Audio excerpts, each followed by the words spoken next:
So as I suspected, we'd have to have a part 2 of this because there's just so much fun content to cover. So in the previous video, we talked about the historical changes, the standards that were implemented, and then we talked about the ethics behind checking clients' profiles and Google searching. So our next one is social media accounts and becoming friends. So here's your scenario. You have a good relationship with one of your clients, and they often talk about how they have this adorable cat. It's so therapeutic. It's such a big part of their treatment and therapy. So you had a really productive session, and then you happen to notice that you get a friend request from this client. And the message is just saying like, hey, I want to be your friend so you can see the pictures of the cat we talk about all the time. I really just want to show the cat off. And so seems like a pretty harmless request. Nothing to do with you wanting access to your information. They just want you to see the cat they love and just validate how cute it is. But then keeping in mind that if you friend this client, they're also going to have access to your account as well. And so this kind of puts you at a dilemma. Is this an appropriate situation? Is the client going to be offended if you say no? What would you do? So here's some things to consider with social media accounts and kind of the guidelines and direction that the Code of Ethics standards kind of point you in. So standard 2.09, it's under maintaining the professional boundaries. Social workers who provide electronic social work services shall maintain clear professional boundaries in their relationships with client. And so this is kind of talking a little bit more about if you are an electronic provider, but it does kind of cover anything electronic as well, that you have to maintain those clear professional boundaries with your clients. It is just overwhelmingly the best practice to never friend any of your clients on social networking sites. Don't comment on their stuff, don't engage, and keep your personal accounts private as possible. This is just really to avoid so many different ethical issues. There is that balance, like you are human, you are allowed to use your social media accounts. It is part of our culture and our everyday life, and so there's not the expectation that you won't have social media, but you have to remember your role as a professional and what kind of implications it might have if you engage in a social media platform in a way that might be offensive to clients. So the biggest thing for me that I want you guys to take away from this is that when you have social media, you really have to be mindful of boundaries in any dual relationship that might occur. Honestly, if you accept a friend request, you're inviting a client into your personal space, and that might somehow create unintentional harm to the client.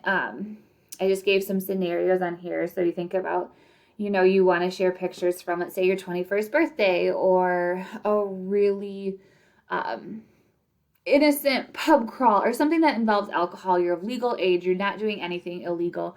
You're being responsible. You might not even be drinking, but you're surrounded by a scenario that has alcohol in it. And so if you have a client who's in recovery and you're talking and encouraging them to stay sober, how might that impact his recovery journey? Seeing all those pictures of you engaging in alcohol-related activities. And again, you can't control how your client responds to it, but you are then responsible, though. You are held at that standard that if you're causing harm to the client, you're responsible even if they're interpreting in a way that's harmful. Hopefully that makes sense. It's always that default that the social worker holds the responsibility to be above reproach.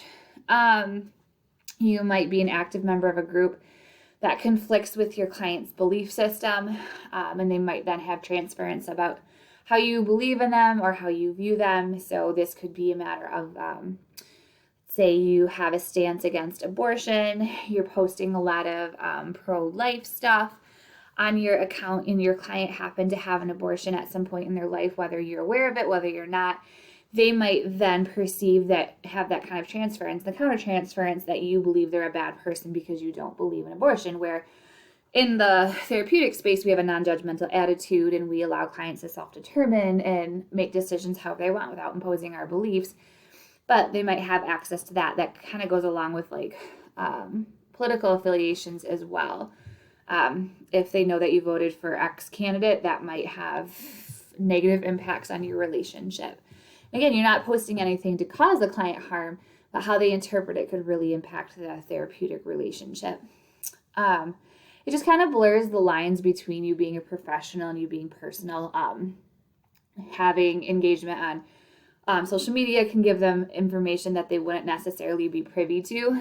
They might know what you're doing in your spare time, what your interests are, what your favorite sports team is. They'll see pictures of your family. They'll know your family members' names. They'll know your kids, where they go to school. Pictures of your house. Even this kind of goes along with teletherapy, which we'll talk about later. But, when you're, even now, like right now I'm in my daughter's room, but usually I film these in my walk-in closet. So that's a piece of my personal life that you guys wouldn't be privy to if it wasn't for technology. And then the last point I make, if for some reason the therapeutic relationship goes sour, the client could use information that they viewed on your personal accounts against you. They could exploit the fact that you were Facebook friends and that you weren't being professional in your relationship. Even if you were, they could use that content to negatively impact you, and you could have pretty strong consequences because of it. Lose your license, lose your job, those types of not very fun things. Having social media and having your clients, you might accidentally breach confidentiality. Usually these posts unintentionally violate the client's privacy or confidentiality of information. At my previous place of employment, I had a very strict policy of you do not post your work on social media, because you might be taking a selfie in your office about, your long hard day at work. Well, did you accidentally have something that could identify a client in the background? Super unintentionally, you're focusing on something completely different, but did you accidentally expose your client's information? And I also think about, sometimes we use blogs or Facebook posts or tweets, different types of things to vent about work. And some of that, it's how we cope in social work. We call it gallows humor. We might say something really inappropriate. Or we might think it's funny, or we might be celebrating a client. Well, if you have not even that particular client as a friend on Facebook, but they see that you're discussing your work or your client stuff, they might get worried that, well, if they're saying this about one client, what are they saying about me in other spaces? And again, it just kind of kills the therapeutic relationship. And they might also feel like you devalue your work, or your work is just a joke if you're kind of using humor to cope with something.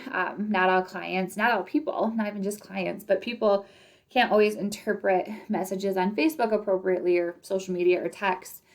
And so it could really have a harmful impact on the client's psyche. Just a couple other various ones is that you might have the same social circles as your client that you're not aware of, and publicly posting something on social media might bring this to light. So let's say you tag a mutual friend that you didn't know you have.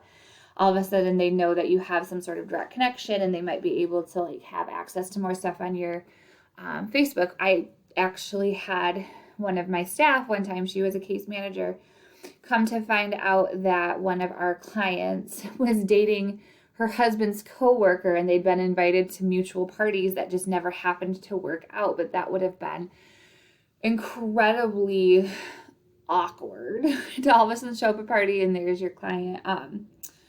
I have been to concert venues downtown and seen my supposedly sober client there drinking and having a great old time at the concert. And so you just never know what you're going to encounter, and you always just want to stay above reproach. Knowing that typed words and internet images can stay forever, something that you might have tweeted back in your youth, even though you're all young still, might have an impact on your career.